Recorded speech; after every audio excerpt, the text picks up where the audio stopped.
السلام علیکم ورحمۃ اللہ وبرکاتہ۔ اعوذ باللہ من الشیطان الرجیم، بسم اللہ الرحمن الرحیم۔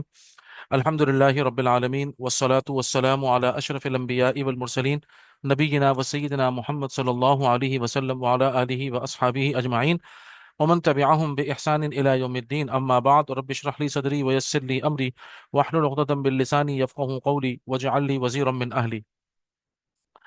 اللهم ربنا ألهمنا رشدنا وأعذنا من شرور أنفسنا، اللهم أرنا الحق حقا وارزقنا اتباعه، وأرنا الباطل باطلا وارزقنا اجتنابه، ولا تجعله ملتبسا علينا فنضله، واجعلنا للمتقين إماما، اللهم وفقنا لما تحب وترضى وتقبل منا فإنك خير المتقبلين، اللهم صل على محمد وعلى آل محمد وبارك وسلم، اللهم صل علی سیدنا محمد وعلی آل سیدنا محمد مبارک وسلم۔ درود شریف پڑھ لیجئے۔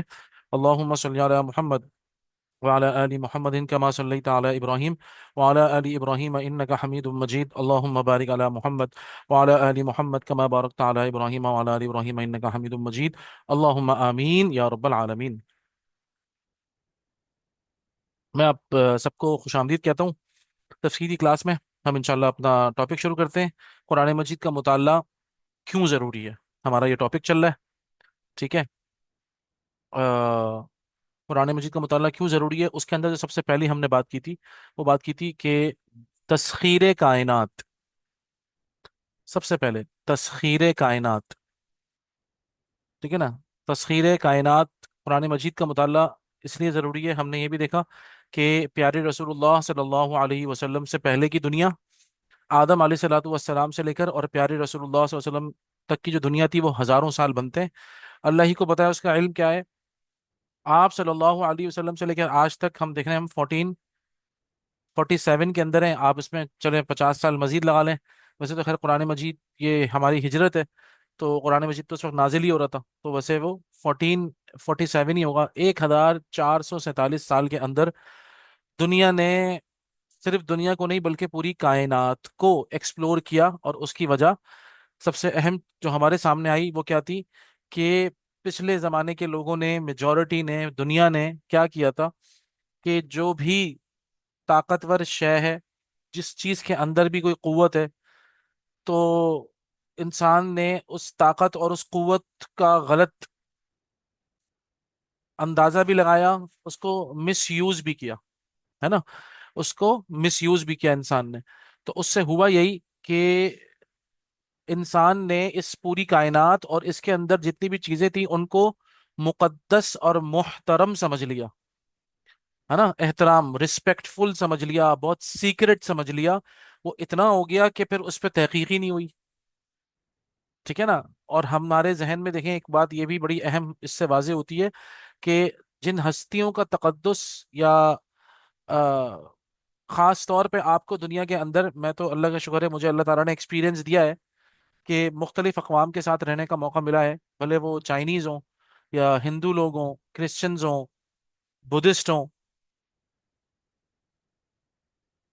یا سکھ وغیرہ ہوں، جن ہستیوں کے بارے میں انسان کا احترام کا جذبہ ہو جاتا ہے تو اس میں تحقیق ختم ہو جاتی ہے۔ یہی معاملہ کائنات کے ساتھ ہوا۔ تو قرآن مجید نے آ کر قرآن مجید نے آ کر کیا کیا کہ انسان کو یہ بتایا کہ جتنی بھی قوتیں ہیں سب کو تمہارے لیے مسخر، یعنی تمہاری خدمت میں لگایا گیا ہے۔ یہی تسخیر کائنات ہے کہ کائنات ہماری خدمت میں۔ ہم تسخیر کائنات کو جو دوسرا لفظ کیا کہتے ہیں، کائنات ہماری خدمت کے لیے پیدا کی گئی ہے، نہ یہ کہ ہم اس کو محترم سمجھ کر اور اس کو پوجنا شروع کر دیں، یا اس سے مختلف قسم کے ہمارے دماغ میں جو خیالات آئیں ہم ان کی پیروی شروع کر دیں۔ ٹھیک ہے، پہلی بات تو یہ ہو گئی۔ دوسری بات ہے، قرآن مجید نے انسانی وحدت و مساوات کا تصور دیا، انسانی وحدت اور مساوات۔ انسان انسان کی غلامی میں لگا ہوا تھا، اور انسان نے انسان کو غلام بنایا ہوا تھا، آج بھی ہے، ہم اس کا انکار نہیں کر رہے، لیکن اللہ تعالیٰ کا بڑا احسان ہے، یہ تو جبرن اور ظلمن ہے نا۔ جبرن اور ظلمن ہونا الگ چیز ہے، مسلط ہونا الگ چیز ہے، اور انسان کے اپنے عقائد ہی اس کے مطابق ہوں یہ الگ چیز ہے، کہ بھائی ایک فلاں شخص ہے اور مجھے اسی کی پوجا کرنی ہے۔ آپ دیکھیں نا، فرعون نے لوگوں کا یہی تو تصور بنایا تھا، نمرود نے، بڑے بڑے لوگوں نے لوگوں کا تصور یہی تو بنایا ہے ہمیشہ سے، کہ دیکھو میں ہوں کچھ، آئی ایم سم تھنگ، تو جو میں کہہ رہا ہوں تم وہ کرو۔ یہ خلیفہ تو نہیں ہوتا نا، یہ تو حاکم ہوتا ہے، یہ تو حاکم کے الفاظ ہیں۔ تو اللہ سبحانہ و تعالی کے ساتھ شراکت ہے یہ۔ تو قرآن مجید نے آ کر ان تمام ہستیوں کا بلا وجہ کا تقدس، ہر چیز ختم کر دی، کہ تمام انسان برابر ہیں، اور رسپانسبلٹی یہ اللہ کی طرف سے انسان کو دی جاتی ہے، حکمرانی ہو یا مال و دولت ہو یا دنیا میں کوئی بھی چیز ہے، کوئی ٹیلنٹ ہو، کچھ بھی ہو، سب اللہ کی طرف سے۔ یہ تصور، ایسا زبردست تصور، اور اس کے اوپر ہمارے اسلاف نے مکمل عمل کر کے دکھایا، اسی لیے دنیا نے بہت عرصہ سکون کا گزارا۔ جب جب مسلمان دنیا میں حاکم رہے، باقی اقوام نے تو اپنا گولڈن پیریڈ گزارا ہے، اللہ یہ کہ پھر وہ ظاہری باتیں جو لوگ نفرت میں لڑتے ہی رہے مسلمانوں سے، وہ بات الگ ہے، لیکن انسانی دنیا پر جو مسلمانوں کے عروج و زوال کا اثر ہوا ہے، وہ واقعتاً انسان نے خود دیکھا ہے۔ اور آج ہم کیا کہیں گے، انسانی وحدت اور مساوات اگر کوئی ہم سے پوچھے گا کہ قرآن مجید نے کیسے دیا، انسانوں کو انسان کی غلامی سے نکال کر اللہ کی غلامی میں قرآن مجید نے انسان کو کیسے دیا، ہم تو آج بھی غلام ہیں، تو ہم کیا بتائیں گے؟ ہم جبرن غلام ہیں، مسلطن غلام ہیں، ہم اپنے ذہنی طور پہ غلام نہیں ہیں، الحمدللہ۔ ہم لا الہ الا اللہ محمد الرسول اللہ کا کلمہ پڑھنے والے ہیں، فمن یکفر بالطاغوت ویؤمن باللہ کے والے ہم لوگ ہیں، الحمدللہ۔ اللہ تعالیٰ کا بڑا احسان ہے، بڑا کرم ہے یہ، کہ کم سے کم ہمارے کانسیپٹس، ہمارے خیالات، ہمارے نظریات، وہ اس غلامی کی مکمل نفی کرتے ہیں۔ تو یہ ہے، اسی طریقے سے تصور آدم قرآن مجید نے چینج کر دیا۔ تصور آدم، ٹھیک ہے نا، آدمیت، تصور آدم، آپ کو پتہ ہے قرآن مجید نے آ کے بتایا کہ اصل میں تو اللہ تعالیٰ نے آدم علیہ الصلاۃ والسلام کو بنایا تھا، مٹی سے بنایا، پھر اس میں روح پھونکی، ٹھیک ہے نا، پانچ عوالم کہہ لیں آپ، یا پانچ عالم ہیں جن سے ہمیں گزارا جا رہا ہے۔ سب سے پہلے عالم خلق تھا، ٹھیک ہے نا، عالم خلق میں اللہ تعالیٰ نے ہماری روحوں کو بنایا، ہم سب کی روحوں کو بنایا۔ عالم، سوری، پہلے عالم لکھنا ہے ہم نے، عالم خلق، عالم خلق میں ہماری روحیں پیدا ہوئیں، اور وہیں پر پھر ہم سب سے عہد لیا گیا تھا نا، الستو بربکم، کیا میں تم سب کا رب ہوں؟ تو قیامت تک آنے والی تمام روحوں نے جواب دیا، قالوا بلا شہیدنا، اللہ تعالیٰ ہم اس بات پر گواہ ہیں۔ ظاہری بات ہے وہ میموری ہماری ختم ہو چکی، اور وہ میموری ہماری ختم ہونا ہمیں سمجھ میں بھی آتا ہے، وہ ہمارے امتحان لینا مقصود ہے، ظاہری بات ہے، تو اسی لیے، لیکن میموری ہماری وہ فیو آف ہو گئی ہے، اس کو مٹا دیا گیا ہے، اس کو پردے میں رکھا گیا ہے ہمارے امتحان کے لیے۔ اس کے بعد پھر عالم خلق ہوئی، ٹھیک ہے نا، عالم خلق، سوری، میں نے عالم خلق پہلے لکھ دیا ہے، میں آپ لوگوں سے معذرت خواہ ہوں، رک جائیں، اس کو ہم دوبارہ لکھتے ہیں۔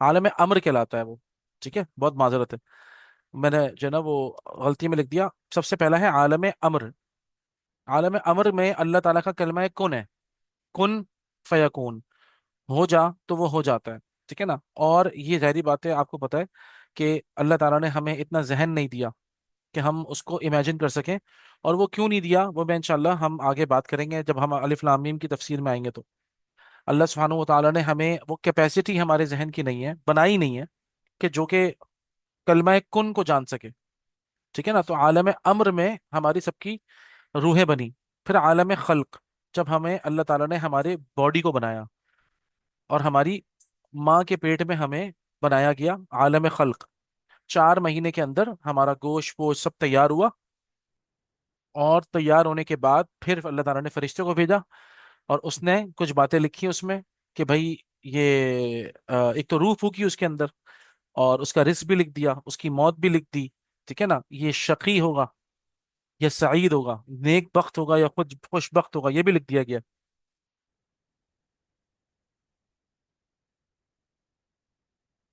یہ ساری چیزیں تقدیر الہی کہلاتی ہیں۔ تقدیر ایکچولی اللہ کا علم، اللہ کے علم کو تقدیر کہتے ہیں، कोई बहुत ज्यादा इंसान इसमें कंफ्यूज ना हो, अल्लाह ताला के इल्म को तकदीर कहते हैं, और अल्लाह ताला के इल्म को हम नहीं समझ सकते। ठीक है ना? उसके लिए मैं आपको छोटी सी मिसाल चले पहले ही दे देता हूँ, ताकि आप लोगों को समझ में आ जाए। अल्लाह ताला के इल्म की मिसाल है समंदर की। ठीक है ना? और अल्लाह ताला ने जो इल्म अपने नबियों को दिया है उसकी मिसाल है दरिया की। और जो इल्म उलमा को दिया गया है उसकी मिसाल है चश्मे की। और आम अवामुन्नास को जो इल्म दिया गया है वो चश्मों से निकलने वाली जो छोटी छोटी सी नालियां नहीं होती हैं पानी की, तो उसकी मिसाल दी गई है कि आम आदमी का इल्म उन्हीं चश्मों से निकलने वाली नालियां हैं छोटी छोटी सी। तो अब आप मुझे बताइए, क्या दरिया की इतनी ताकत है कि वो समंदर को एकोमोडेट कर सके? समंदर की जगह दरिया के पास तो है ही नहीं, समंदर के पानी को दरिया तो कहाँ लेके आएगा, दरिया के पास जगह ही नहीं है। इसी तरीके से जो चश्मा है, चश्मा बेचारा वो दरिया को क्या समझेगा? अंबिया के इल्म को बेचारा आम एक हमारे जो उलमा हैं वो क्या समझेंगे? नहीं समझ सकते। यही नबी में और आलिम में फर्क होता है। तो अंबिया के जो इल्म है वो दरिया के मानिंद अल्लाह ने अगर उनको दिया है, तो वो चश्मा, तो चश्मे के पास तो ताकत ही नहीं, कैपेसिटी ही नहीं है, जगह ही नहीं है। तो इसीलिए उलमा अंबिया के इल्म को भी नहीं समझ सकते। और इसी तरीके से आप सोचिए, वो जो चश्मा है उस चश्मे का पानी एक छोटी सी नाली में कहाँ से आएगा? नहीं आ सकता ना। उस नाली के पास जगह ही नहीं है चश्मे के पानी को जगह देने के लिए, एकोमोडेट करने के लिए। तो इसीलिए उलमा के इल्म और आम अवामुन नास के इल्म में भी ये फर्क रखा गया है। अब आप मुझे बताइए, आम आदमी को अल्लाह सुब्हानहू व तआला की जात मुबारक तो समझ में ही नहीं आ सकती, कैपेसिटी ही नहीं है, जगह ही नहीं है। ठीक है ना? तो ये मिसाल अगर आप जहन में रखें, ये मिसाल इमाम राजी रहमतुल्लाह अलैह ने दी है। इमाम राजी रहमतुल्लाह अलैह ने ये मिसाल दी है कि अगर अल्लाह के इल्म को, तकदीर इलाही को तुम समझना चाहो, इस तरह समझो कि अल्लाह ताला का इल्म, हम तकदीर किसे कहते हैं? तकदीर कहते हैं अल्लाह के इल्म को। और अल्लाह के इल्म की मिसाल अगर समझना चाहते हो तो ये मिसाल समझ लो कि अल्लाह का इल्म समंदर के मानिंद है। और अल्लाह ने जो इल्म अपने नबियों को दिया है वो दरिया के मानिंद है। और नबियों को जो इल्म दिया जो उलमा को जो इल्म दिया गया है वो चश्मे के मानिंद है। और आम अवामुन्नास को जो इल्म दिया गया है वो उसी चश्मे में से निकलने वाली छोटी छोटी सी नालियां हैं पानी की। ठीक है ना? तो ये मिसाल अगर तुम समझ लोगे तो अल्लाह ताला, समझ में सबको आ जाएगा कि किसी भी मखलूक की कैपेसिटी नहीं है कि वो अल्लाह ताला को जान सके। इसी मायने में कहते हैं अल्लाह ताला खुद राज है। अल्लाह ताला ही अपने बारे में जानते हैं कि अल्लाह कौन है। ठीक है ना? तो तकदीर इलाही को हम एक तो अल्लाह का इल्म भी कहते हैं, दूसरा अल्लाह प्लानिंग। अगर आप तदबीर कहेंगे, व्हाट इज एक्चुअली तदबीर, तो ये अल्लाह का इल्म और अल्लाह की प्लानिंग है। अल्लाह प्लानिंग। तो आलम खल्क के अंदर होता यही है कि 4 महीने के अंदर जो है वो हमारी बॉडी तैयार हुई, और उसमें अल्लाह ताला ने रूह को फूका। अब आप सोचें, हम में से किसी को याद नहीं है कि हमने पूरा आलम गुजारा है अपनी वालदा के पेट में। अल्लाह ताला कुरान में कहते हैं, हल अता अलल इंसानी हीनुम मिन अद-दहरी लम यकुन शैअन मज़कूरा। इंसान के ऊपर क्या वो वक्त नहीं आया जब वो कोई काबिल जिक्र चीज ही नहीं था? उसकी खुद की माँ नहीं जानती थी उसको कौन है ये। सुभान अल्लाह, सोचें आप। तो ये है आलम खल्क। उसमें भी हमारे पास कोई हमें याद नहीं है हमने कैसे गुजारा है, और हमने वो वक्त गुजारा है, पूरे 9 महीने गुजारे हैं उसमें। उसके बाद जब ये रूह और जिस्म को मिला दिया अल्लाह ताला ने, तो अब हम दुनिया में आने के लिए तैयार थे। तो अब है हमारे, हम आलम दुनिया के अंदर हैं इस वक्त। आलम दुनिया। ठीक है ना? यहाँ पे हमारा इम्तिहान चल रहा है, हम लोग एग्जामिनेशन के अंदर हैं। और अल्लाह ताला ने सारी चीजें हमारे ऊपर वाज़ेह फरमा दी हैं। फिर उसके बाद आलम दुनिया, समझे आप, जिस्म और रूह के मिलाप से है आलम दुनिया। ठीक है? और उसके सारे लवाजमात आप लोगों को पहले से पता है अल्हम्दुलिल्लाह। अब उसके बाद जब जिस्म और रूह दोबारा जुदा हो जाएगी तो क्या होगा? आलम बरज़ख आएगी फिर। वेटिंग एरिया कह लें इसको आप। आलम बरज़ख शुरू हो जाएगी हमारी। ये भी पूरी एक लाइफ है, जिंदगी है जो हमें जीनी है। आलम बरज़ख के मामलात, और हर आलम दूसरे से मुख्तलिफ है। ठीक है ना? हर आलम, जाहिर बात है, दूसरे से बिल्कुल मुख्तलिफ है। इसीलिए आलम दुनिया में तो हमें जो कुछ पता है वो पता है। और बाकी जितने भी आवालम है, भले अमर हो, भले खल्क हो, भले बरज़ख हो, اس کے متعلق ہمیں صرف وہی کچھ پتا ہے جو ہمارے اللہ نے ہمیں پیارے محمد الرسول اللہ صلی اللہ علیہ وسلم کے ذریعے سے بیان فرمایا ہے۔ عالم برزخ کے بعد کیا ہوگا؟ ویٹنگ ایریا ہے یہاں پر، اس کے بعد پھر عالم قیامت، پھر ہم سب دوبارہ کھڑے کیے جائیں گے، عالم قیامت برپا ہوگا، اور وہ پھر ہمیشہ ہمیشہ والا معاملہ ہے۔ وہاں پر وہ اس کی کیا کیفیت ہوگی ہمیں نہیں پتا، عالم امر کی کیفیت ہمیں نہیں پتا، عالم خلق بھی کیفیت ہمیں چلو آج کل بایولوجیکل پروسیس سے پتہ چل جائے گا یہ بچہ بن رہا ہے، ٹھیک ہے نا۔ ایک صاحب نے مجھے کہا بھائی الٹرا ساؤنڈ کے اندر پتہ چل جاتا ہے کہ لڑکا ہے یا لڑکی ہے۔ میں کہا بھائی یہ تو نہیں پتہ چلتا نا کہ نیک بخت ہے یا خوش بد بخت ہے، برا ہے یا اچھا ہے، یہ تو اللہ ہی کو پتا ہے۔ اسی لیے یہ جو تقدیر کے حوالے سے علماء مستقل دعا مانگا کرتے تھے اللہ تعالیٰ سے، کیونکہ حدیث کے اندر بھی آتا ہے فیسبق علیہ الکتاب، اس کی کتاب سبقت لے جاتی ہے۔ ایک انسان مسلسل جنت والوں کام کر رہا ہوتا ہے یہاں تک کہ اس کی تقدیر سبقت لے جاتی ہے اور وہ جہنم میں جیسے کام کرنا شروع کر دیتا ہے، اور اسی طریقے سے ایک انسان برا ہوتا ہے تو تقدیر سبقت لے جاتی ہے اور پھر وہ اچھے کام کرنا شروع کرتا ہے اور جنت میں چلا جاتا ہے۔ تو معاملہ کیا ہے؟ تقدیر جب اللہ کا علم ہے، جب ہم نہیں جانتے اس کے بارے میں، نہ ہم جان سکتے ہیں اس کے بارے میں، تو ہم کیا کریں گے؟ ہم یہ اللہ تعالیٰ سے عافیت مانگیں گے۔ تمام بڑے علماء، فقہا تقدیر کے معاملے میں اللہ سے عافیت مانگتے تھے، یا اللہ تعالیٰ تیرے ہی ہاتھ میں سب کچھ ہے، دعائیں تقدیریں بدل دیتی ہیں، اللہ پاک آپ ہمیں بچا کے رکھیے گا، بری تقدیر سے ہمیں بچائیے گا، اللہ بری تقدیر سے، ٹھیک ہے نا، اللہ تعالیٰ ہمیں بری تقدیر سے بچائیے گا۔ اسی لیے ہم کہتے ہیں والقدر خیرہ و شرہ من اللہ تعالی، تقدیر جو بھی ہوتی ہے اللہ کی طرف سے ہوتی ہے، کیونکہ اللہ تعالیٰ ہی پلانر ہے، اللہ ہی کے مطابق سب چل رہا ہوتا ہے۔ اچھا، اللہ تعالیٰ نے ایک راستہ سکھایا ہے کہ دیکھو تم اللہ کا قرب حاصل کرنے کی کوشش کرو، اور اس کا ایک راستہ ہے وہ اللہ تعالیٰ نے اہل ایمان کو سکھایا ہے، وہ ہے دعا۔ اللہ تعالیٰ سے دعا کرنے سے، جب بندہ اللہ تعالیٰ سے کثرت سے دعا مانگتا ہے تو اس کے بعد وہی تقدیر الہی ہے، اللہ تعالیٰ اپنے بندے کو دیکھتے ہیں تو اللہ تعالیٰ کو اپنے بندے پہ پیار آتا ہے، اپنی بندی پہ پیار آتا ہے۔ اللہ پاک کہتے ہیں کہ دیکھو بھائی یہ کس طریقے سے گڑ گڑا رہا ہے، ٹھیک ہے نا بھائی، جس طرح یہ کہہ رہا ہے وہ کر دو۔ تو اللہ تعالیٰ نے اہل ایمان کو ایک گر سکھایا ہے کہ دیکھو تم ایک کام کرو، تم میری تقدیر کے پیچھے مت پڑو، جو میں نے پلاننگ کی ہوئی ہے تم اس کے پیچھے مت پڑو، اور اپنا وقت ضائع نہ کرو ان مسائل میں الجھ کر، کیونکہ تمہارے پاس نہ کیپیسٹی ہے نہ تم کسی نتیجے پہ پہنچ سکتے ہو۔ تم ایک کام یہ کرو، تمہارے لیے سب سے بہترین ٹول کیا ہے؟ تم دعا مانگو اللہ سے کثرت سے، تم دعا مانگو، میں تمہاری دعائیں قبول کرنے کے لیے بیٹھا ہوں۔ تم چھوڑ دو کہ میرے علم میں کیا ہے، کیونکہ تم اس کا احاطہ ہی نہیں کر سکتے، تم چھوڑ دو کہ مجھے کیا کیا پتا ہے، کیونکہ تم اس کی کیپیسٹی تمہارے پاس نہیں۔ تم ان باتوں میں اپنا وقت برباد مت کرو، تم اصل بات کرو، تم آدمی بنو۔ آدمیت، آدمی کون ہے؟ جھکا ہوا ہوتا ہے، جو عاجز ہوتا ہے۔ تمہیں میں نے بنایا ہی اسی لیے مٹی سے، اپنا سر اپنا ماتھا ٹیکو اللہ کے سامنے، اللہ سے مانگو، تو جو تم مانگو گے میں تمہیں دوں گا۔ اللہ تعالیٰ کہتے ہیں دیکھو بھائی مجھ سے دعا مانگو میں تمہاری دعا قبول کروں گا۔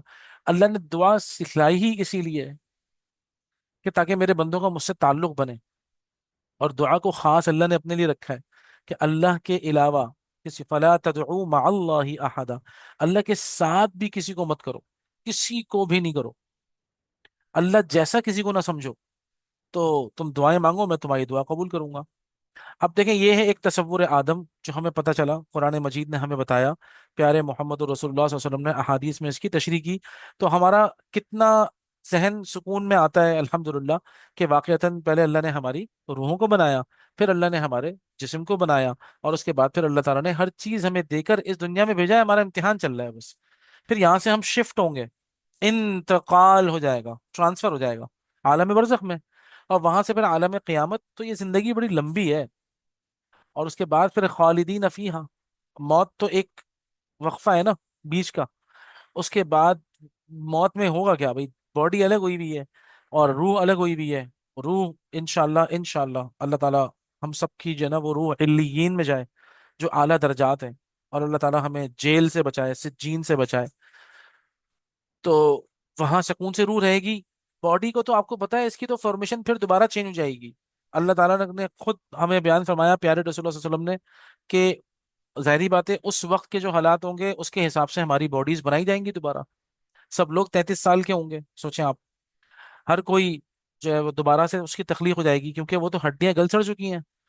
तो वो जो फॉर्म ऑफ बॉडी होगी, that Allah knows the best. उसके क्या मामला होगा, वो कैसी होगी, वो अल्लाह ही को पता है। हम उसका तसव्वुर नहीं कर सकते।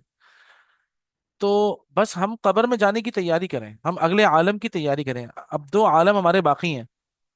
तो हम गुजार चुके हैं, एक में हम हैं और दो आगे आने वाले हैं।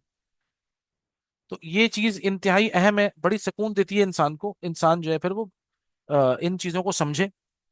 तो अब अंदाजा करें आप, ये जो मैंने तसव्वुर आदम लिखा हुआ है, वो बिग बैंग थ्योरी वगैरह जहालत पर मबनी है ना।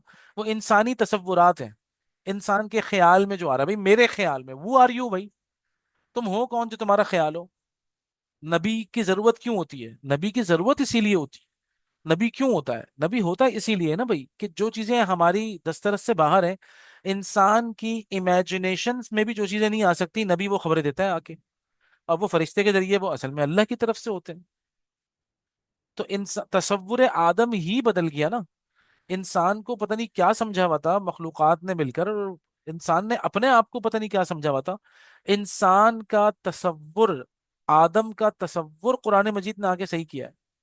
हम खुद ब खुद बन गए, जैसे कि सब चीजें बन रही हैं वैसे हम भी बन रहे हैं। इन्ना लिल्लाह व इन्ना इलैहि राजिऊन। कुरान मजीद के बिल्कुल अगेंस्ट से बाकी सारे थ्योरीज हो, बड़े वो डार्विन थ्योरी हो, या और पता कितनी कितनी थ्योरियां हैं। हम उन थ्योरीज के ऊपर जा ही नहीं रहे, हमें कोई जरूरत ही नहीं है जाने की। उन थ्योरीज के ऊपर तो वो लोग जाएंगे ना भाई जिनके पास कोई वही इलाही नहीं है। हमारे पास तो अल्लाह का कलाम मौजूद है। मैं बहुत सारे स्कूल्स के अंदर ये देखता हूँ, उनके तसव्वुरात बैठ के हमारे बच्चों को पढ़ा रहे होते हैं। भाई वो बेचारे, उनके यहाँ तो कोई निजाम ही नहीं है ना। उन्होंने तो बाइबल को बदल डाला बिल्कुल ना। बाइबल तो है ही नहीं वो तो एक अजीब और गरीब चीज बना दिया उसको। तो वो उनके यहाँ अखलाकियात का कोई तसव्वुर ही नहीं बचा हुआ। कौन सिखाएगा अखलाक? जो दिल की जितनी बीमारियां हैं, कौन सिखाएगा? झूठ बोलना, गीबत करना, रिश्वत देना, दूसरों के बारे में गलत नेगेटिव थिंकिंग करना, ये जितने भी हमारी जो रूहानी एक्सपेक्ट्स हैं, उसको बयान करने वाला भी तो कोई रूहानी होना चाहिए ना। जिनके पास तसव्वुर रूह ही मस्क हुआ हुआ है, उनके वो किसी नबी के पीछे नहीं है। अंदाजा करिए, इस बात से पता लगता है जो कौमें बगैर नबी के हैं, वो कितनी ज्यादा मजलूम असल में है। उनके ऊपर तरस खाने की जरूरत है कि बेचारे बगैर नबी के इस दुनिया के अंदर, बगैर नबी के क्या बचता है? सिर्फ नफ्स। या तो नबी की सुनो और मानो। अगर तुम नबी की नहीं मान रहे हो तो उसके बाद क्या है? सिर्फ नफ्स है। फिर जो इंसान, वो नफ्स क्या है? वो तो शैतान है फिर। शैतान तो है ही इसीलिए कि जो कोई अताअत से निकलेगा तो शैतान पीछे है उसके। उसके बाद शैतान बताएगा। वो तो पूरी दुनिया में शैतानी निजाम है ही इसीलिए। क्यों? क्योंकि नबी का निजाम ही हटा दिया है। ये बातों को बड़ी समझने की जरूरत है। तसव्वुर आदम आके कुरान मजीद ने बदल दिया बिल्कुल, और सारी थ्योरीज को हटा दिया। मुसलमानों को जरूरत क्या है? इन चीजों की तरफ वापस लौटें, अपने बच्चों को बताएं इन चीजों को। उन बेचारों की थ्योरीज पढ़ के, आपको मैं बताऊं, एक बंदा है, उसका नाम है, उसने एक किताब लिखी, मिलियंस और मिलियंस में मुसलमानों ने गले लगाया उसको। उसका नाम है seven habits of highly effective people, Steven Covey. 7 habits of highly effective people. तो बहुत बड़े बड़े इदारों में पढ़ाई जाती है। अच्छा, मैं उससे इनकार नहीं कर रहा, अल्लाह ने करे उस बेचारे ने मतलब बहुत देखे ना कि कितनी अच्छी उसने मतलब चीजें दी, उसने दुनिया के अंदर अपना एक वो मामला रखा। अब उसके बाद इत्तेफाक ये कि मैंने भी ये ट्रेनिंग की हुई है, ठीक है ना, 7 habits of highly effective people.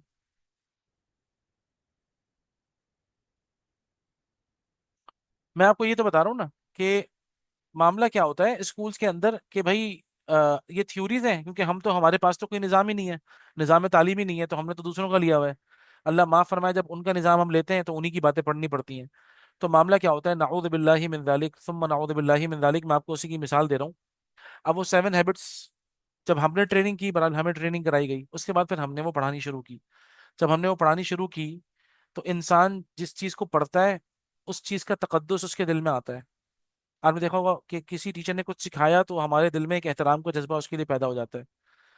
ना ये कि कच्चे जहनों को अगर पढ़ाया जाए तो हम बोलेंगे यार ये क्या आदमी था, और क्या जबरदस्त आदमी था। तो एक बच्चे ने, क्लास 6 या 7 का बच्चा था, तो उसने कोई इस्लामियत के पेपर की शायद तैयारी सही से नहीं की हुई थी। तो आप सल्लल्लाहु अलैहि वसल्लम की सिफात के बारे में लिखा भी, right the qualities of the profit सल्लल्लाहु अलैहि वसल्लम, तो उसने 7 हैबिट्स लिख दी है कि आप सल्लल्लाहु अलैहि वसल्लम की जरा क्वालिटीज बयान करें। तो बच्चे को 7 हैबिट्स याद थे। 7 हैबिट्स मतलब गोल गोल के पिला दिए थे बच्चों को, तो उन्होंने फौरन लिख दिया भाई ये सारे हैबिट्स अल्लाह के रसूल में तो थे। आप सोचें, तो स्टीवन कवे की अजमत दिल में आएगी ना, नबी मोहम्मद रसूलुल्लाह कहाँ रहेंगे फेवरेट और सेलिब्रिटी? वो तो स्टीवन कवे बन जाएगा, नाऊदु बिल्लाहि मिन दालिक। उनको इन चीजों की जरूरत क्यों है? क्योंकि उनके पास, मैंने आपको बताया, कोई वही इलाही है ही नहीं, अखलाकियात का कोई चैप्टर ही नहीं है। बेचारों के पास फॉलो करने के लिए कुछ है ही नहीं, तो वो क्या करेंगे? उनमें जो ये आ जाएगा ना, तो वो तो उनके लिए ऐसा हो जाएगा जैसे कोई पता नहीं कितना बड़ा मसीहा आ गया है जिसने ये सारी चीजें बयान की हैं। हालांकि यकीन करें, सब नाकिस और सिर्फ बेस्ड ऑन दुनिया। लेकिन वो कह रहे हैं ना भाई, जिसका सिक्का चल रहा है तो उसकी गलत बात भी लोग कबूल करते हैं। और उससे फिर कुरान की आयतों को साबित करोगे तो ये कितना बड़ा जुल्म है, आप सोचें। तो एक, अच्छा, उसके अलावा एक और चीज भी है। जब भी हम किसी इस तरीके की चीजों को साबित करते हैं, मैं आपको कुरान की आयत देता हूँ, आप लोग खुद फैसला कर लीजिएगा। कुरान मजीद में अल्लाह ताला ने कहा है, या अय्युहल्लज़ीना आमनू इन्नमल मुशरिकूना नजस। देखो ईमान वालों, ये जो मुशरिकीन लोग हैं, भले वो कोई भी हो, ये है नापाक लोग। आप मुझे बताइए, क्या किसी नापाक पानी से हमारा वजू हो जाता है? सवाल ही नहीं पैदा होता। जब हम वजू करते हैं तो उसके लिए पानी का पाक होना जरूरी है ना, तभी तो वो पाक पानी तो हमें पाक करेगा ना। जो खुद नापाक होगा वो हमें कैसे पाक करेगा? जो बेचारा खुद ला इलाहा इल्लल्लाह से महरूम है, मोहम्मद रसूलुल्लाह से महरूम है, उससे हम अपनी रूह की इस्लाह कैसे करेंगे? आप छोटी सी बात अगर सिर्फ ये ध्यान में रखें कि इसी तरीके से किसी भी यहूदी से या ईसाई से अगर हम मुसलमानों की इस्लाह करेंगे, क्या कभी होगी? सवाल ही नहीं पैदा होता। मुसलमान के दिल में ला इलाहा इल्लल्लाह है जो उसे पाक करता है। ला इलाहा इल्लल्लाह मुहम्मदुर रसूलुल्लाह। ला इलाहा इल्लल्लाह कैसे? मुहम्मदुर रसूलुल्लाह। ला इलाहा इल्लल्लाह तुम समझोगे जब जब तुम मोहम्मद रसूलुल्लाह के पीछे चलोगे सल्लल्लाहु अलैहि वसल्लम। अल्लाह ताला का कोई इलाह नहीं है, ये तुम्हें समझ में कैसे आएगा? जब तुम मोहम्मद रसूलुल्लाह को समझोगे सल्लल्लाहु अलैहि वसल्लम। तो हमारे लिए जरूरी ये है, जिस तरीके से हम पाक पानी तलाश करते हैं अपने आप को पाक करने के लिए, जिस्म को पाक करने के लिए, वैसी रूह को पाक करने के लिए भी हमें वो उस इंसान की जरूरत है जो खुद पाक हो, तभी तो वो दूसरे को पाक करेगा। अगर आपको सिर्फ इतनी बात भी समझ में आ जाए तो आप अंदाजा कर लें कि ये जितनी भी मगरबी तहजीब है और जितनी भी ये वेस्टर्न फिलोसफी है, ये मुसलमानों का क्या हाल करेगी, कर चुकी, बल्कि करेगी क्या। मैं और आप अपनी आंखों से देख रहे हैं। मैंने आपको उस दिन शेर सुनाया था, पता नहीं याद हो आप लोगों को। मशरिकी तो सरे दुश्मन को कुचल देते हैं, है ना। मशरिकी लोग, हम लोग पाकिस्तान, इंडिया वाले, बांग्लादेश वाले, इस तरफ के लोग, हम लोग क्या करते हैं, अभी सामने दुश्मन आता है वो तो हम उसको जान से मार देते हैं, हम आसरा नहीं करते। लेकिन मगरबी उनकी तबीयत को बदल देते हैं। वेस्टर्न पीपल क्या करते हैं, वो हमें हाथ से नहीं मारेंगे, वो क्या करेंगे, वो हमारी तबीयत बदल जाएगी। जानता हूँ सवाब तातो जुहद, पर तबीयत इधर नहीं आती है भाई, क्या कर सकते हैं। मुझे दिल ही नहीं चाहता मेरा। तो हमारे बच्चों के आज दिल ही नहीं चाहते। ना कुरान पढ़ने का दिल चाहता है, ना अल्लाह को याद करने का दिल चाहता है, ना रसूलुल्लाह सल्लल्लाहु अलैहि वसल्लम की बातें सुनने का दिल चाहता है, ना सहाबा कराम के वाकयात सुनने का दिल चाहता है, ना कोई नेक काम करने का दिल चाहता है। ये दिल ना चाहना ये कहाँ से हो रहा है? आप सोचिए, ये हमारी बुनियादों में से हो रहा है। उस बच्चे की बुनियाद से जब वो बड़ा हुआ बेचारा, उसने जिस स्कूलिंग के थ्रू वो गया है, उस स्कूलिंग ने उसका बेड़ा गर्क मार दिया। ये एक समझे आप, उनमें से कोई एक अच्छा निकल आया या कुछ अच्छे निकल आए, ये कुछ के ऊपर बात थोड़ी होती है। बात तो सब पे होती है ना। जब हम कोई हुक्म लगाते हैं, एवरेज निकालते हैं, तो हम देखते हैं माशरा किस नहज पे जा रहा है। तो नजर आता है कि भाई माशरा जो है ना वो जा कहाँ रहा है, और माशरा ऐसा क्यों चेंज हो रहा है। आप नापाक से पाक को कोशिश करेंगे कि नापाकों को पाक लोगों को नापाक चीजें सिखाई जाए, और उसके बाद आपको लगे कि भाई ये पाक हो जाएंगे। कहाँ से पाक होंगे?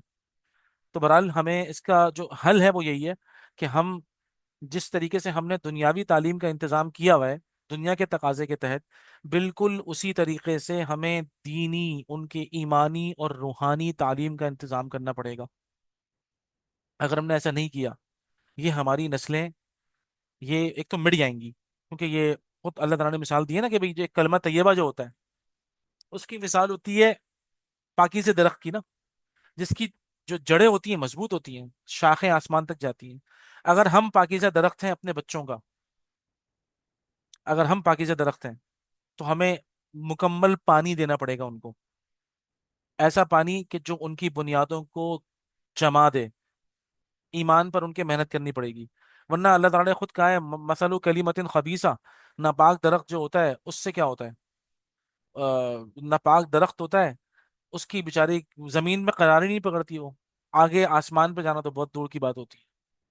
तो हमें ये प्रॉपर अपने बच्चों की भी तालीम का, दीनी तालीम का, रूहानी और ईमानी और अखलाकी तालीम का इंतजाम करना पड़ेगा। ये हमारे लिए बहुत बड़ा चैलेंज है, सीधी सी बात है। बहुत बड़ा चैलेंज है, छोटा मोटा चैलेंज तो नहीं है, लेकिन हम कर सकते हैं। ऐसा नहीं है कि हम नहीं कर सकते। अगर वाकईतन हमें शजरा तैयबा बनना है, पाकीज़ा दरख्त बनना है, इंशाल्लाह देखिएगा, तो हमारी जब जड़ें मजबूत हो जाएंगी, ईमान की वजह से मजबूत होंगी, कुरान की वजह से मजबूत होंगी, अल्लाह उसके रसूल पर ईमान की वजह से, इस्लाम पर चलने पर और अपने अकायद में मजबूती से जमने पर हमारी बुनियादें मजबूत होंगी, तो हमारी नस्लें फिर आगे इस्लाम का बोलबाला करेंगी। हमने अगर उसमें कोताही कर दी, अल्लाह न करे, अल्लाह न करे हमसे कोताहियां हुई अगर, तो बहुत बड़े बड़े मसाइल पैदा होंगे। फिर यही होगा कि हमारे बच्चे फिर ऐसे हो जाएंगे कि कअन्नहु गैरु मौजूद। मिसाल उसकी कैसी होगी, जैसे वो दुनिया में मौजूद ही नहीं थे। दुनिया के अंदर कुछ ऐसा करें कि जिससे पता तो लगे ना कि इंसान मौजूद था, हाँ भाई हम जानते थे इस शख्स को, ठीक है ना। रकीबों ने, दुश्मनों ने यानी कि रकीबों ने रपट लिखवाई है थाने में कि अकबर नाम लेता है खुदा का इस जमाने में। सुभान अल्लाह। तो आप सोचिए कि मतलब इस जमाने में हमें नाम लेना है भाई, अपनी नस्लों को पहुंचाना है ये दीन इंशाल्लाह। तो हम यहाँ से चले भी जाएंगे तो हमारी नस्लें इंशाल्लाह कम से कम आलूदा नहीं होंगी, नापाक नहीं रहेंगी, उनको पता होगा कि हमें पाकी कैसे हासिल करनी है। तो यह इंसान को ये पता होना चाहिए कि जिस तरह जिस्म को पाक करना, उसके मसाइल सीखना जरूरी है, वैसे ही रूह को पाक करने के मसाइल भी सीखना जरूरी है। ठीक है ना। अच्छा, अकल और मजहब और दीन में तवाजुन, कुरान मजीद ने एक और काम किया बहुत जबरदस्त। वो क्या किया, नंबर 4, ये तो हमारा टॉपिक हो गया, अल्लाह का शुक्र है, तसव्वुर आदम। ठीक है ना। नंबर 4 जो हम कहेंगे, अकल और मजहब और दीन में तवाजुन, ये कुरान मजीद का बहुत बड़ा एहसान है। अकल और दीन में तवाजुन, दीन और मजहब कह लें आप, दीन और मजहब में बैलेंस, ये इंसान को कुरान मजीद का इतना बड़ा एहसान है ना ये, कि क्या बताएं। ठीक है ना, ये इतना बड़ा एहसान है कि दीनो दानिश पर, आप ये भी कह सकते हैं दीनो दानिश पर कुरान पाक का एहसान, दीनो दानिश पर भी कुरान पाक का एहसान। वो क्या एहसान है, अकीदा तौहीद और हयात बादल मऊत, ये दो चीजें इसके अंदर जो बुनियाद आएगी ना, वो क्या होगी, अकीदा तौहीद सिखा दिया, और हयात बादल मऊत, इंसान परेशान था कि मैं मर जाऊंगा तो क्या होगा, हयात बादल मऊत। आप देखें कुरान मजीद भरा पड़ा है मुशरिकीन के एतराज से कि भाई मट्टी मट्टी होकर, रेजा रेजा होकर तुम कह रहे हो दोबारा खड़ा होना है और दोबारा जो है वो हिसाब होना है, ये बहुत दूर की बात है। ज़ालिका रजउन बईद, ये वापस जाना ये तो बड़ी दूर की कहानी, कहाँ से लाए हो ये, बहुत दूर की बात है, नहीं समझ में आ रही, किसी तरह भी समझ में नहीं आ रही, प्रैक्टिकली नहीं है। अल्लाह सुब्हानहू व तआला ने फरमाया कि हमें तो इनकी जितनी जमीन इनके हिस्से खा जाती है, हमें तो उसका भी इल्म है। तो हयात बादल मौत, हम ये देखते हैं, एक मिनट रुकें, हयात बादल मौत, एक तो ये लिखना है हमने। सबसे अहम बात हम ये भी देखेंगे, आप समझें, क्योंकि ये मैं आपसे क्या कह रहा हूं, अकल और दीन और मजहब में तवाजुन, इसको थोड़ा समझें। मैं इसको मिटा रहा हूं ताकि मैं कुछ लिख सकूं इस पे, ठीक है ना। हम कह रहे हैं अकल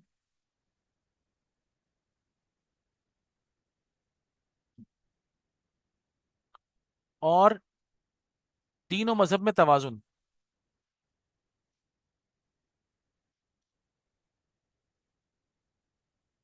बैलेंस। अब आप सोचिए, ये समझें आप, ये स्कूल है, स्कूलिंग, स्कूल एजुकेशन है, आपको और आसानी से समझ में आएगा। स्कूलिंग है ये, समझ लें। स्कूलिंग, स्कूली दीनी तालीम समझें, दुनियावी तालीम, सॉरी, दुनियावी तालीम समझ लें आप इसको। और ये तीनों मजहब वाले कौन है ये हमारे? ये है दीनी तालीम, है ना, उलमा। तो इसका मतलब है, एक तो ये जहनियत हमारे माशरे में आई, अकल परस्त, अकलियत, अकल वाले, जो चीज अकल में नहीं आएगी उसको मानते ही नहीं है।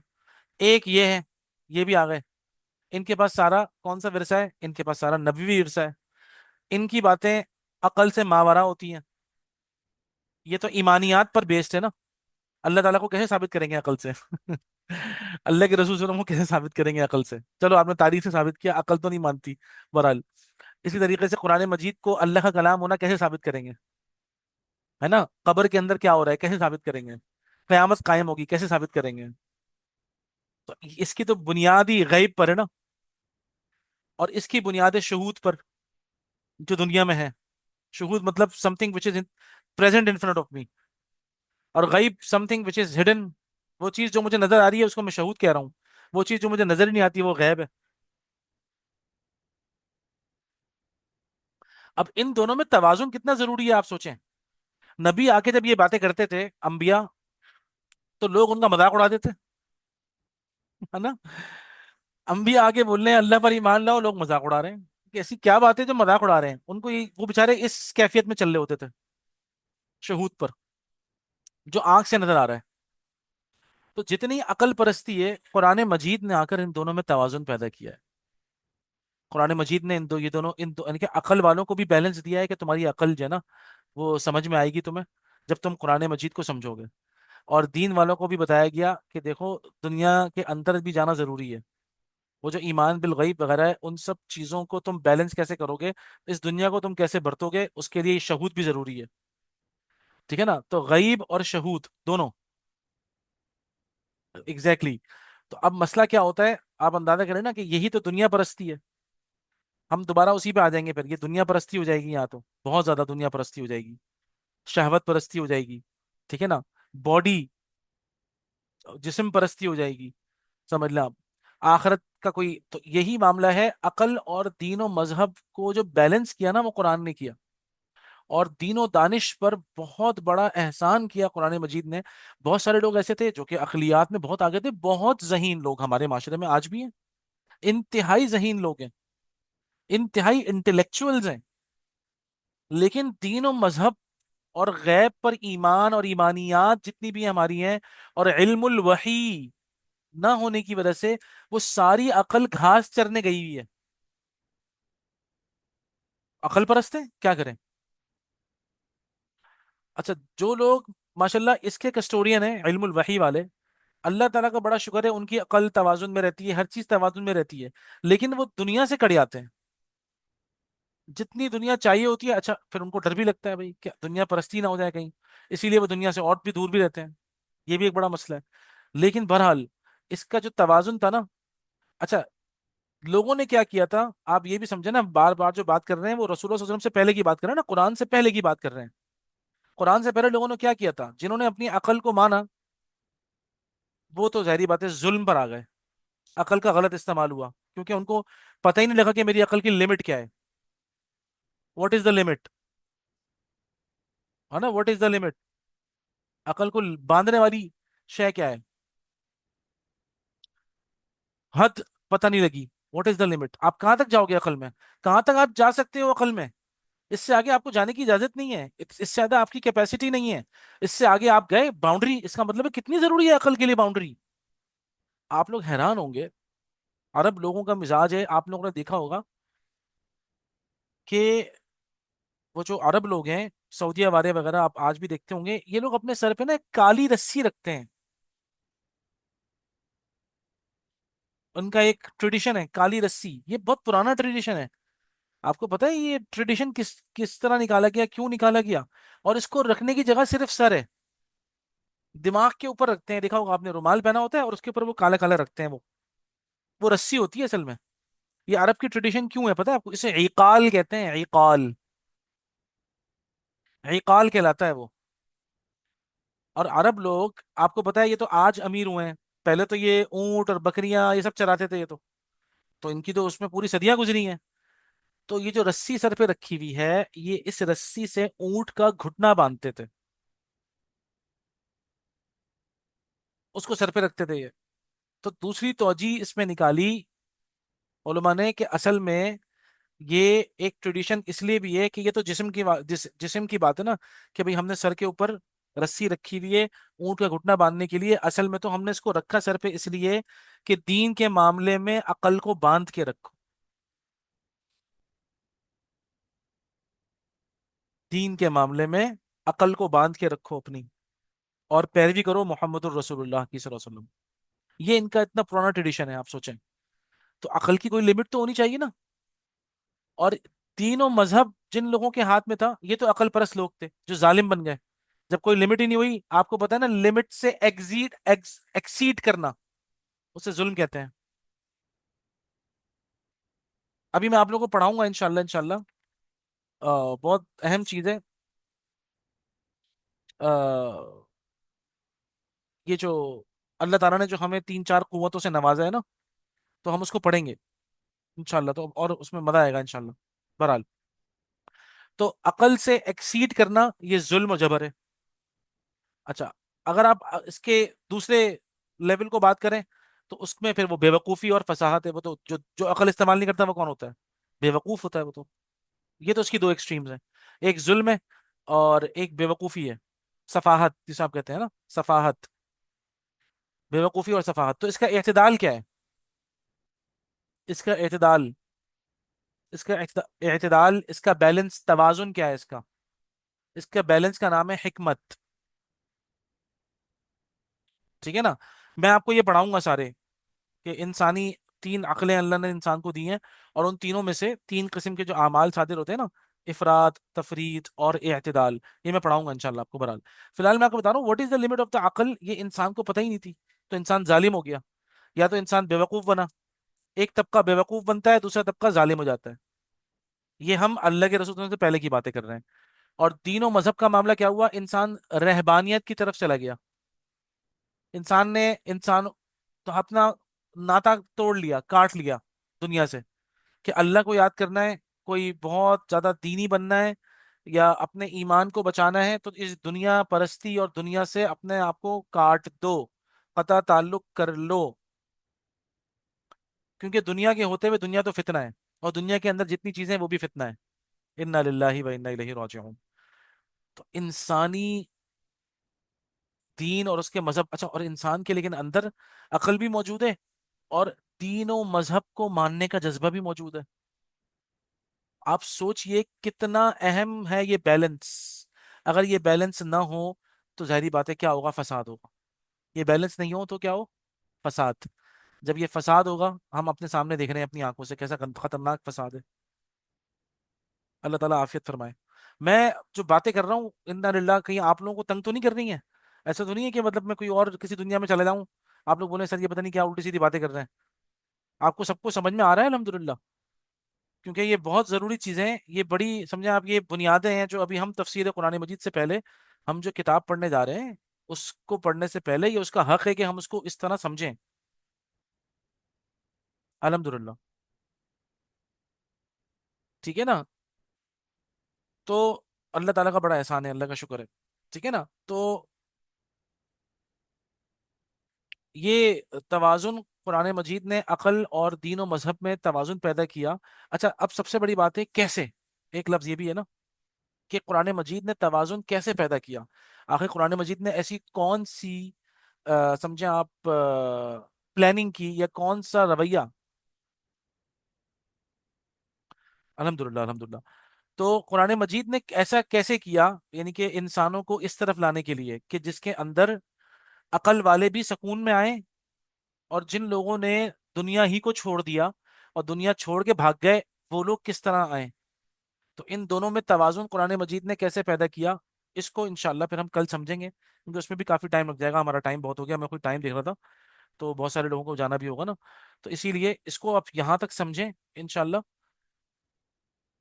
تو ہم اس کو پھر کل پڑھیں گے کہ قرآن مجید نے عقل اور دین دونوں کے اندر توازن کیسے پیدا کیا، اور انسانیت کو اعتدال پہ انسان قرآن مجید کیسے لے کر آیا. ٹھیک ہے نا، کیونکہ یہ بہت ضروری ہے. تو ہم اس میں دو لاجکس بھی پڑھیں گے، پرانی یونانی فلسفے بھی پڑھیں گے تھوڑے سے. مطلب اس کے میں صرف آپ کو وہ بتاؤں گا کہ یونانی فلسفے میں کیا تھا، قرآن مجید نے کیا کیا جس سے انسان کی اصلاح ہوئی ہے، انسانیت کی اصلاح ہوئی ہے، جس نے انسان کو اپیل کیا، اور اس کی عقل کو بھی سکون آیا، اور اس کے مذہب اور اس کے دین کو بھی سکون آیا. مذہب اور دین والا جذبہ، یعنی کہ اس کے اندر ایک تو ہے عقل معاملہ کہ جس سے وہ پوری کائنات کو اپنے ہاتھ میں لے لے، اور دوسرا وہ اتنا ہی عاجز ہے کہ اس کا اصل، اس کی جو اپنی ساخت اور بناوٹ ہے وہ جھکنے میں ہے.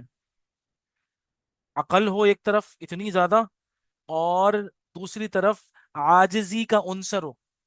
میری اپنی اندر جو طبیعت ہے نا، انسانی طبیعت جھکنے میں سکون ہے اس کو، لیکن انسانی خیالات کو اور اس کی عقل کو پرواز چاہیے. آپ سوچیں تو یہ کتنی اہم چیز ہے، اور اس کو سمجھنا کتنا ضروری ہے نا. انسان کیسی عجیب مخلوق ہے، سبحان اللہ. تو اسی لیے کہتے ہیں نا، انسان کو معرفت النفس بہت ضروری ہے. میری عقل مجھے آسمان کی بلندیوں پہ لے کے جانا چاہتی ہے، لیکن میری اپنی طبیعت کو جو اللہ نے بنایا ہے وہ عجز و انکساری ہے، کہ جبھی تک مجھے سکون جب آتا ہے جب میں اپنا ماتھا ٹھیکتا ہوں زمین پر. حالانکہ میری عقل تو نہیں کہتی. یہ جتنی چیزیں میں نے آپ کو بتائی ہیں بھائی، یہ جو ہم سمجھتے ہیں الحمدللہ، بیٹھ کے پڑھتے ہیں الحمدللہ، تو یہ ان چیزوں سے میں نے آپ کو بتائی ہیں چیزیں. اور یہ صرف ایک کتاب سے مل نہیں سکتی نا، مسئلہ یہ ہے. یہ بہت ساری کتابوں کا میں آپ کو نچوڑ سکھا رہا ہوں سمجھ، بہت ساری کتابوں کا مجموعہ اور نچوڑ ہے یہ، جو میں آپ کو بہت بڑے بڑے علماء کی باتیں آسان کر کے کوشش کر رہا ہوں، تاکہ آپ لوگوں کو یہ ساری باتیں سمجھ آ سکیں، ہم انسان کو سمجھ سکیں. تو پیغام ربانی بھی سمجھ میں آئے گا نا انسان ہے کون. مختلف چیزوں کا مجموعہ ہے نا. آپ سوچیں اللہ نے ہمیں بنایا جھکنے کے لیے ہے، لیکن عقل دی ہے جو آسمان پہ جاتی ہے. ٹھیک ہے نا. اللہ تعالیٰ نے ہمیں اتنا معذور بنایا ہے کہ مطلب ہم اپنی انگلی بھی اگر ٹیڑھی ہو جائے تو سیدھی نہیں کر سکتے، لیکن میری تمنا ایسی ہے کہ میں پوری کائنات کے اوپر حکومت کروں. ٹھیک ہے نا. تو اسی لیے ہمیں ان چیزوں کو سمجھنا ضروری ہے. تو ہم یہ دیکھیں گے عقل اور مذہب. اس سے پہلے میں آپ کو وہ بھی بتا دوں گا اللہ تعالیٰ نے جو تین قوتیں دی ہیں ان میں ہم کیسے اعتدال پیدا کریں، جو تین قوتیں ہمیں بتائیں گی. تو یہ جو میں آپ کو بتا رہا ہوتا ہوں نا، یہ بہت ساری کتابوں سے ساری باتیں پڑھ کے، اور وہ نوٹ ٹیکنگ ہے. تو وہ میں نے خود نوٹ ٹیکنگ کی ہوئی ہے، اتفاق ہے. جو چیزیں میں آپ کو لکھوا رہا ہوں نا وہ میرے اپنے نوٹس بنے ہوئے ہیں. انہی نوٹس میں سے کرتے کرتے کرتے الحمدللہ میں جب بھی تفسیر شروع کرتا ہوں، کہیں بھی تفسیر میں نے پڑھانی شروع کی ہے، میں نے بہت پہلے سے میں تفسیر پڑھا رہا ہوں الحمدللہ. تو اتنی ساری چیزیں شروع میں پہلے میں نہیں پڑھاتا تھا، لیکن اس کے بعد آہستہ آہستہ آہستہ وہی بات ہے کہ انسان جو ہے وہ اس کے علم میں ترقی ہوتی رہتی ہے، ہوتی رہتی ہے. تو آہستہ آہستہ کرتے کرتے کرتے الحمدللہ ایک وہ چیز اتنی بن گئی ہے کہ قرآن شروع کرنے سے پہلے انسان، جتنے بھی میری آڈینس ہو یا جو بھی طلباء ہوں انشاءاللہ، ان کو بنیادی تصورات ایسے پکے ہو جائیں کہ وہ جب الحمدللہ رب العالمین پڑھے نا، تو اس کو اپنی دل کی آنکھ سے دیکھ رہے ہوں کہ میں پڑھنے کے جا رہا ہوں. اور الحمدللہ رب العالمین پڑھ کے دل کی دنیا ایسی کھلے، ایسی دل کی دنیا کھلے کہ پوری کائنات میں جا کے دیکھیں آپ کہاں کہاں الحمدللہ رب العالمین پریکٹیکلی ہمارے سامنے ہیں. تو اس کے بعد جب آپ لوگ سورۃ الفاتحہ پڑھیں گے نا، تو انشاءاللہ مجھے اللہ کی ذات سے پوری امید ہے وہ سارا بیک اپ لے کے پھر سورۃ الفاتحہ پڑھیے گا، اور اس کو پڑھ کے پھونکیے گا تو دیکھیے گا پھر کیسے بیماروں کو شفا ملتی ہے انشاءاللہ اللہ تعالیٰ کے حکم سے، اللہ تعالیٰ کے اذن سے. لیکن وہ پوری دنیا جو اندر ہمارے ہے اس کو پہلے ہمیں ایکسپلور کرنا پڑے گا. ٹھیک ہے نا. تو ہم اس طرح ان کانسیپٹس کو لے کے چلیں گے اور بنیادی باتوں کو، تو پھر ہم رکھیں گے واقعتاً کتنی بڑے خزانہ ہمارے جو نا وہ ایک چھوٹے سے جزدان کے اندر بند کر کے ہم نے رکھا ہوا ہے، اور ہم پوری دنیا میں خزانے ڈھونڈ رہے ہیں اللہ تعالیٰ ہم سب کی اصلاح فرمائے. اللہ تعالیٰ ہمیں قرآن مجید کے ذریعے سے اندھیروں سے نکال کے روشنی میں لے آئے. اللہ تعالیٰ ہماری دل کی دنیا کو کھول دے تاکہ ہمیں واقعتاً اس کائنات کی چیزیں سمجھ میں آئیں، تاکہ ہمارا تعلق مع اللہ مضبوط ہو. بس ہماری ساری چیزوں کا حاصل صرف ایک ہو، ہمارے پیارے اللہ راضی ہو جائیں. پیارے اللہ ہمیں اپنے عذاب سے، جہنم کی آگ سے بچا لیں. پیارے اللہ تعالیٰ ہمیں جو ہے وہ اپنے محبوبوں میں شامل کر دیں، اور ہم اپنے پیارے اللہ تعالیٰ کو واقعی جان سکیں نا، ہم جان سکیں اپنے پیارے اللہ کے بارے میں، ہم اپنے پیارے اللہ کو اس کی عبادت ایسے کریں جیسے اس کی عبادت کا حق ہے. ہم تو نہیں کر سکتے. اللہ پاک چند لمحات ہی ہمیں وہ دے دے، وہ اپنی یاد کی وہ لذت عطا فرما دے جو اپنے اللہ والوں کو، اپنے اولیاء کو اللہ تعالیٰ دیتا ہے. ٹھیک ہے نا؟ تو انشاءاللہ انشاءاللہ اللہ سبحانہ و تعالیٰ سے دعا ہے اللہ تعالیٰ قبول فرمائے، آپ سب کا آنا قبول فرمائے. اللہ پاک ہمارے اس سلسلے کو برکتیں عطا فرما دے، اور دنیا آخرت کی رسوائی سے اللہ ہم سب کو بچائے، اپنی رضا عطا فرمائے. اللہ تعالیٰ یہ ساری چیزیں، ساری محنتیں، ساری مشقتیں صرف اسی لیے یا اللہ تعالیٰ کہ آپ راضی ہوں، آپ خوش ہو جائیں، آپ ہم سب سے راضی ہو جائیے. اللہ تعالیٰ پوری امت مسلمہ کے حالوں پہ رحم فرما. اللہم آمین یا رب العالمین. جزاکم اللہ خیر. آپ لوگوں کو کوئی سوال بھی ہوا کرے تو آپ لوگ گروپ پہ بھی پوچھ سکتے ہیں، یہاں پہ بھی پوچھ سکتے ہیں، مجھے بتا دیا کریں تو انشاءاللہ سوال میرے سامنے آ جائے گا نا، تو پھر میں نیکسٹ ڈے یا جس وقت ٹائم ملا تو اس وقت میں پھر جواب بھی دے دوں گا کلاس میں انشاءاللہ. ٹھیک ہے؟ السلام علیکم ورحمۃ اللہ وبرکاتہ.